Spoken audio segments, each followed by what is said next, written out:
आसमान दोनों को एक ही हुक्म मिल गया। मगर सवाल ये है कि यह कौम जिसके पास सब कुछ था, जिनके पास अल्लाह का नबी था, वो कैसे इतनी गुमराह हो गई?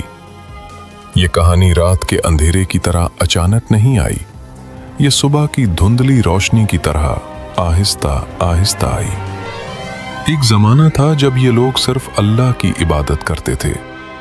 उनके दरमियान कुछ बहुत नेक बंदे थे। विद, सवा, यगूथ, याऊक और नसर, ये अल्लाह के सच्चे बंदे थे, नेकी करने वाले, लोगों की मदद करने वाले, अल्लाह की इबादत में मसरूफ रहने वाले। फिर एक एक करके ये नेक बंदे फौत हो गए। लोग गमगीन थे, उनकी याद उन्हें सताती थी।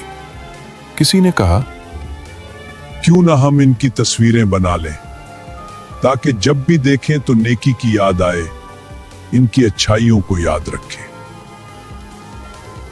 शुरू में सिर्फ तस्वीरें थीं, फिर किसी ने कहा, तस्वीर से बेहतर तो मुजस्समा है, इसे देखकर ज्यादा याद आएगा। तो मुजस्समे बन गए। फिर आहिस्ता आहिस्ता लोग उन मुजस्समों के सामने खड़े होने लगे, उनकी ताजीम करने लगे और ताजीम से बढ़कर सजदा करने लगे।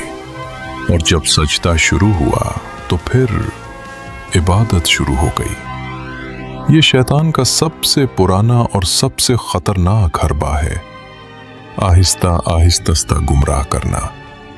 एक कदम, फिर दूसरा कदम, फिर तीसरा कदम, यहां तक कि इंसान अंधेरे में खो जाए।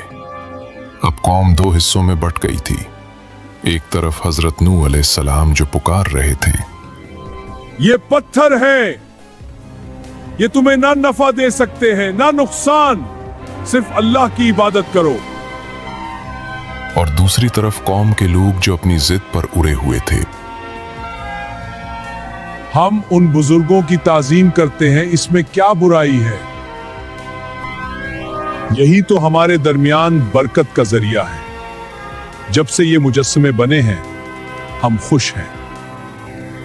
नूह हमें इनके खिलाफ भड़का रहा है, इसलिए कि हम उसकी बात कम सुनते हैं और अपने बुजुर्गों को ज्यादा मानते हैं। हमारे बुतों ने हमें कभी नुकसान नहीं दिया,